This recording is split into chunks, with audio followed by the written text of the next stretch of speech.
periodista vocacional, me siento periodista, sobre todo, por lo que recuerdo y lo que me cuentan, muy vocacional, desde muy niño me atrajo. Es verdad que yo vivía, bueno, pues en la época de estudios de secundaria, bachillerato, vivía en Valladolid. En ese momento yo era de letras, me gustaban más las letras, pero ya se decía en aquella época que había poca salida, ¿no? Y la única salida viable parecía que era derecho, íbamos casi todos en una clase de lo que era el preuniversitario de COU, de letras, yo creo que un 60-70% iba para derecho. Y fui por eso para derecho sin gustarme mucho, suspendí el primer examen parcial de derecho romano, que fue el examen para el que más he estudiado en mi vida. Pensé que me había salido bien y pedí revisión, no me trató muy bien el catedrático y ahí fue un poco lo que necesitaba para desenamorarme del todo del derecho. Y nada, hice algún curso de radio, de periodismo, que había privados. Empezaban en aquella época los cursos de este tipo, ¿no? Luego ya han tomado el mando. Y bueno, llegó un momento en el que una tía mía que vivía en Madrid me dijo, pero vente si quieres y te matriculas te quedas en mi casa. Eso, no había muchas posibilidades en mi familia para haberme venido a un colegio mayor o un piso de alquiler. Y nada, vine donde mi tía, me matriculé en la Complutense, empecé periodismo y al poco surgió una oportunidad de entrar de becario, muy en prácticas, en lo que era el arranque de Canal Plus, que era un experimento nuevo. Y nada, en realidad he tenido un vínculo con esa empresa hasta hoy, ¿no? Que ha pasado por varios nombres y varias propiedades, ahora Movistar Plus. Desde hace 29 años comentando NBA y bueno, pues luego con muchas otras colaboraciones, pero la vida me ha llevado por el mundo del deporte en el periodismo, pero podría haber hecho perfectamente otro tipo de trabajo, otras secciones en los medios que no fueran deporte, ¿no? El deporte siempre me ha gustado, lo he seguido, me ha interesado, pero insisto en que me siento periodista por encima de periodista deportivo.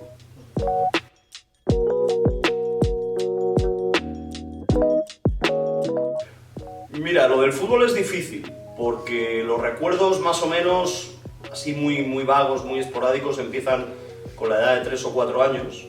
Casi lo primero que recuerdo, y no es oportunismo, es que a mí siempre me gustaron desde niño los jugadores de fútbol que organizaban. Entonces, en la Unión Deportiva Las Palmas había un jugador, Brindisi, que llevaba el 8, argentino, que luego entrenó. Y este me encantaba, porque me gustaba el jugador que pasaba en corto, que pasaba en largo, que, por ejemplo, tipo Bert Schuster también cuando jugaba. Y entonces Brindisi, no sé por qué, me cautivó y yo recuerdo que tuvo que ser con 4 años o así. Y entonces pedí una camiseta de Brindisi. Pero claro, en aquella época, imagínate si hoy puede ser difícil encontrar una camiseta de la Unión Deportiva Las Palmas en Madrid o en Valladolid, pues entonces era ciencia ficción. Entonces lo que se hacía era, tú te comprabas una camiseta de un amarillo parecido al uniforme de la Unión Deportiva Las Palmas y luego comprabas en una mercería el número y en este caso mi tía, que era la que mejor cosía, pues me cosía el número.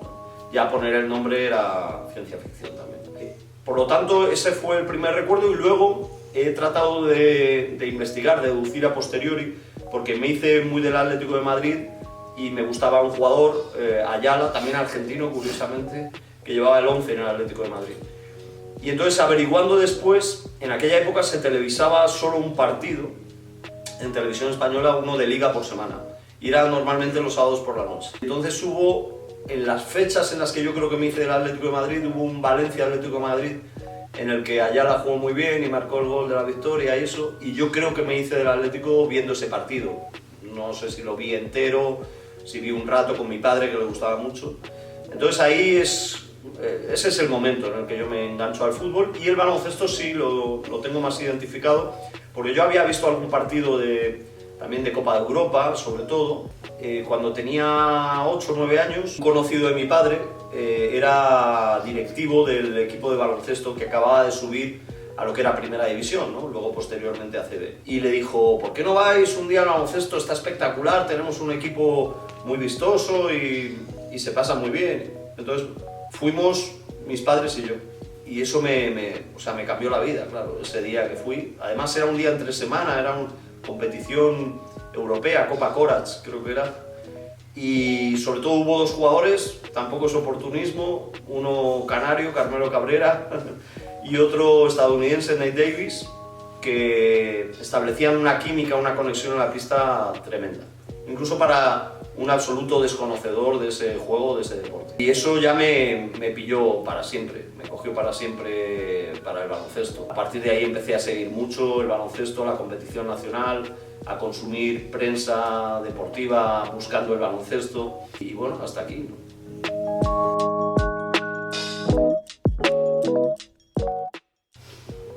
Bueno, yo creo que hay matices interesantes sobre eso, ¿no? Sobre la especulación, ¿no? De lo que podría haber sido. Yo creo que la NBA sería importante porque es un producto muy bien resuelto, de un conocimiento y de éxito, podríamos decir, como competición y también como negocio, claro, a nivel global. Pero yo creo que nos empoderó un poco a la gente de aquí en cuanto a ver que uno más o menos de los nuestros, en cuanto a origen, cultura, procedencia, no estatura, había podido llegar allí y no solo codearse con los mejores, sino destacar, ¿no? Y ser campeón. Y, por ejemplo, a mí el detalle este reciente de la retirada de la camiseta de los Lakers, yo que empecé a consumir la NBA desde los años 80, le doy mucho valor a eso, ¿no? Que sea uno de los mejores de la historia de una franquicia tan dominante y que es tan importante, ¿no? Todo el mundo, en cualquier rincón prácticamente del planeta, le dices Lakers y más o menos se identifica. Así que yo creo que sí que nos ha dado personalidad a la hora de seguir la liga, conocimiento, orgullo, pero yo creo que la liga se seguiría igualmente. Yo recuerdo que cuando se fue Pau Gasol, bueno, pues ya se seguía mucho porque se habían vivido justamente antes los anillos de Jordan con los Bulls de años 96, 97 y 98. Luego había caído en una pequeña crisis la liga por un cierre patronal en la 98-99. Es curioso, ¿no? Cómo es un ser vivo casi la NBA que se va reconstruyendo y revitalizando sola, porque curiosamente en el año del cierre patronal, que solo hubo 50 partidos, que ya Jordan se había retirado, se habían roto los Bulls, aparecieron jugadores como Vince Carter o Jason Williams que eran muy espectaculares y que la gente que no los seguía veía un highlight, veía un resumen y te preguntaba por ellos, ¿no? Así que yo creo que se seguiría igual prácticamente, pero de otra manera, ¿no? La Crónica del Rosa genera interés en cualquier ámbito, ¿no? Solo hay que mirar un poco la historia televisiva española de los últimos 20, 30 años. No solo eso, también la historia de la prensa escrita, revistas del corazón, etc. Eso siempre llama la atención, igual que los sucesos, ¿no? Digamos que es un camino corto para enganchar al consumidor. ¿Qué ocurre? Que en lo relativo a la NBA se dan varias circunstancias. Yo siempre trato de pasar eso por el filtro de la seriedad y del rigor periodístico, que me parece perfectamente compatible. Porque yo es algo de lo que me di cuenta en cuando empecé a viajar a Estados Unidos, y era cómo el periodismo de Estados Unidos utilizaba este tipo de cuestiones personales, familiares de los jugadores para entender mejor la personalidad y el comportamiento del jugador en la cancha. Está absolutamente relacionado. Es decir, contaban esas cosas, pero lo hacían desde un punto de vista bastante riguroso, serio y con ánimo de ampliar la información. Y yo lo vi como un recurso. Obviamente yo estaba ávido y necesitado de recursos porque yo era un periodista joven que no había sido jugador, que no era entrenador y que la gente podía decir con toda la razón del mundo quién es este para estarme diciendo esto y esto otro, ¿no? Y entonces yo busqué recursos para acompañar a un auténtico ciclón de la narración que era Andrés Montes para justificar un poco mi presencia ahí, ¿no? Que sirviera para algo. Y ese fue uno de ellos. Montes, como hacía con casi todo, lo publicitó, lo promocionó muy bien, pero para mí fue un recurso más. Sobre todo hay que tener en cuenta que en mis primeros años no había ni internet para buscar información sobre la liga. Hay muchas. Mira, una de las primeras, sí, porque nos impactó mucho. Había un equipo en mi primera temporada, en la 95-96, comentando NBA, que era Dallas Mavericks. Es un equipo que ganó pocos partidos, con un entrenador un poco particular, Dick Motta, y ellos querían ya jugar como luego han jugado posteriormente equipos como Phoenix Suns, como Golden State Warriors, como ahora Indiana Pacers, equipos que juegan muy rápido, tirando mucho de tres, lo que era en aquella época tirar mucho de tres. Y es un equipo que ganó pocos partidos y tenía jugadores jóvenes muy destacados. Estaba Jason Kidd, recién llegado a la liga prácticamente, estaba Jamal Mashburn y estaba Jimmy Jackson. Entonces eran las tres Jotas. Era un equipo arriesgado en el juego, digamos que ganaban pocos partidos, pero se buscó una explicación de por qué se ganaban tan pocos partidos y entonces apareció una noticia bastante verídica, ¿no? Porque aparecía en medios serios y hablaron sobre ello, y es que una cantante muy de moda en esa época, Toni Braxton, parece que tuvo idilios con dos jugadores del equipo, prácticamente en la misma temporada, con Jason Kidd y con Jimmy Jackson, y que eso pudo ocasionar problemas de química interna en los Mavericks aquellos. Es difícil calibrar. No cabe duda que el Andrés Montes que yo conocí más de cerca, que era el narrador de NBA, también presentador de algún programa de baloncesto, y luego el que escuchaba en la radio, cuando estuvo en Radio Marca, luego posteriormente en La Sexta, era el prototipo ideal de streamer o de youtuber antes de que existieran estos canales, ¿no? Incluso algunos streamers de éxito, tú les ves comportarse, actuar, trabajar y tienen muchos códigos que yo reconozco, que yo veía más o menos en Andrés Montes. Otra cosa es si a él le hubiera apetecido meterse en ese mundo, ¿no? Porque yo recuerdo que ya estaba mis últimas conversaciones con él en sus dos últimos años de vida, ya estaban haciendo bastante ruido las tertulias futbolísticas nocturnas, con mucho grito, con mucha sobreactuación, y a él no le atraía mucho eso. Él reconocía el éxito de eso, pero no le atraía mucho ir ahí a opinar de ese tipo de cosas. Yo creo que él ya estaba a otro nivel, ¿no? Me acuerdo que estaba Pellegrini en el Real Madrid, de entrenador, y me decía, ¿a mí qué más me da que Pellegrini lo haga bien o lo haga mal? O contar yo por qué lo hace bien o mal, o si no les gusta en el club. O sea, yo creo que él estaba ya en otra onda en ese momento. Así que tengo dudas de su implicación, por ejemplo, las redes sociales. Twitter empezó a funcionar aquí unos meses antes de que él falleciera.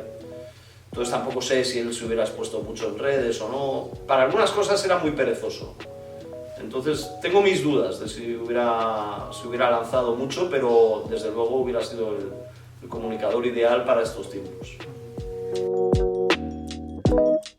Que me ha ido mucho mejor de lo que yo pensaba. Entonces yo creo que el libre albedrío y la iniciativa improvisada en el momento, pues no sé si por instinto, me ha ido bien.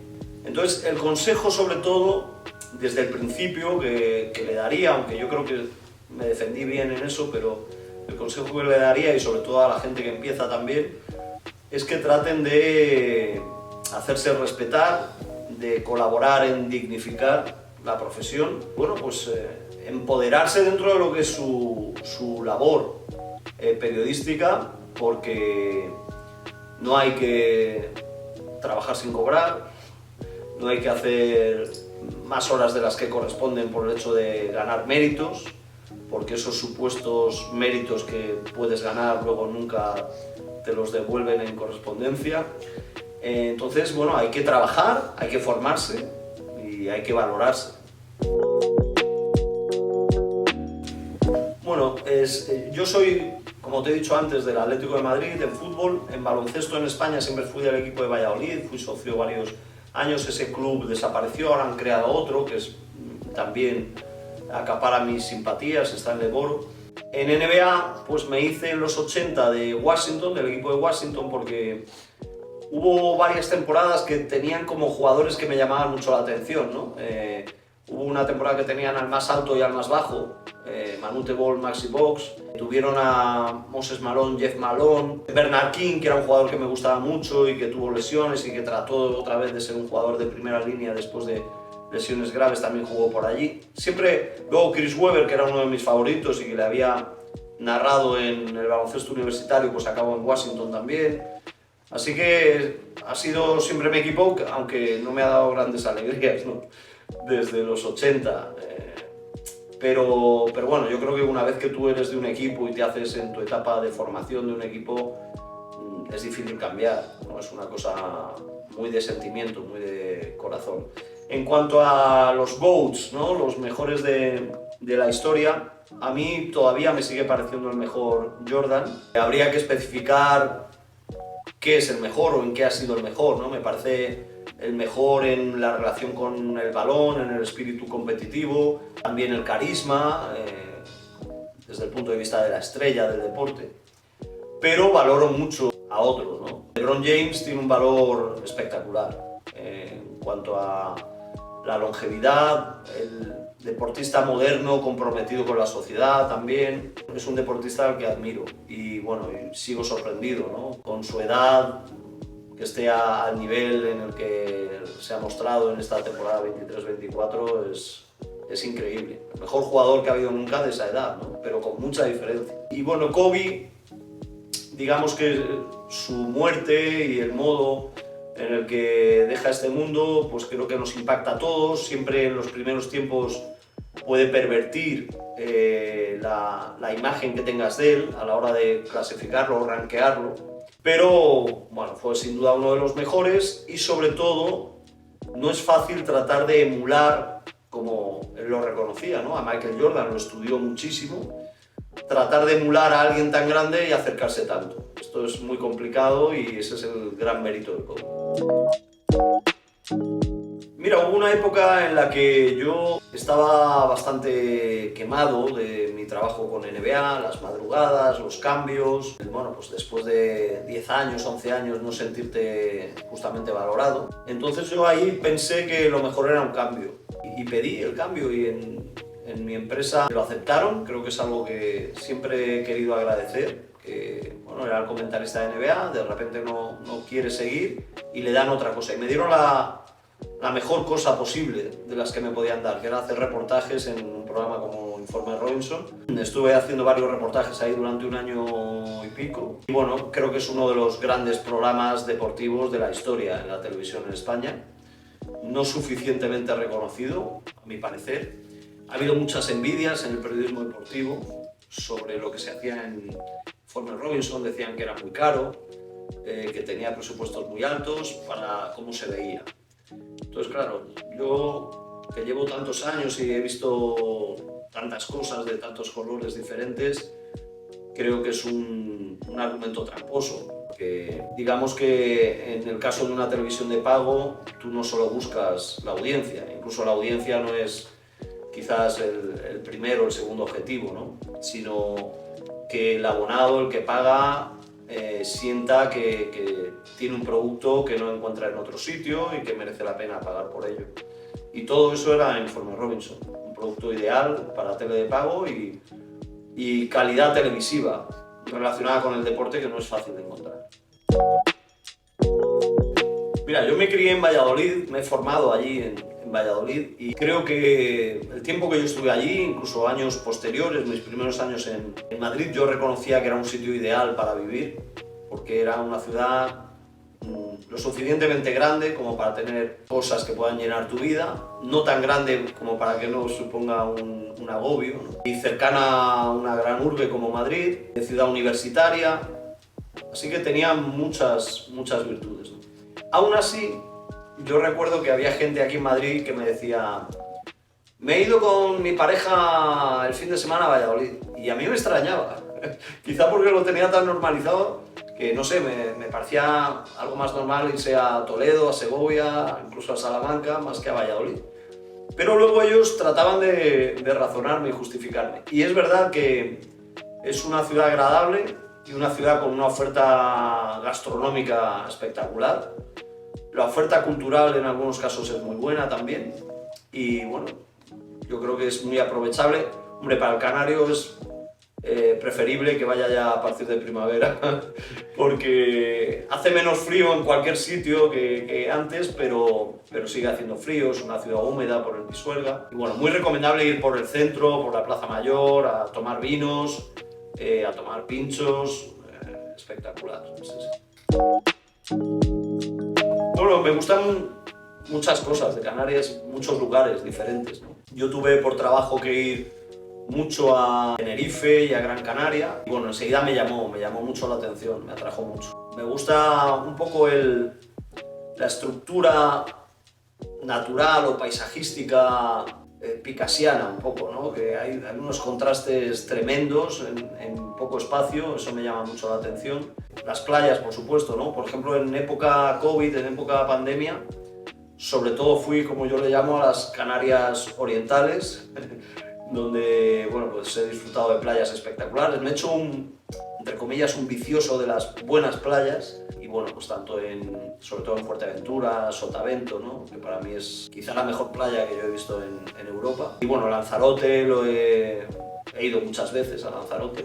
Mira, este verano he estado en Tenerife también, he estado en La Palma, la gastronomía, la gente, por supuesto. Incluso hubo una época que la producción musical y cultural también me llamaba mucho la atención, así que tengo muchos amigos de allí. Yo creo que voy a seguir toda la vida yendo siempre que pueda.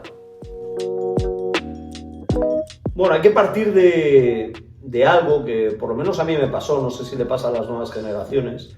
A mí en los 70, cuando era un niño, en los 80 ya, entrando en la adolescencia, me contaban una vida que luego te vas dando cuenta que no es así.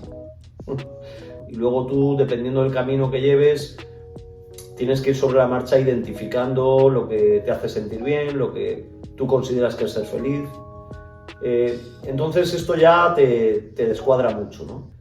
Te lleva a meterte, es decir, piensas que para sobrevivir tienes que moverte en esos códigos, ¿no? de a veces falsedad, mentiras piadosas e incluso hacia ti mismo, ¿no? Y eso te lleva a la incoherencia en muchos casos. He tratado siempre de ser coherente, a veces puedes dejar de serlo y tiene que venir alguien de fuera a decirte, pero lo he tratado de valorar mucho, especialmente en el ámbito profesional y también en las relaciones personales.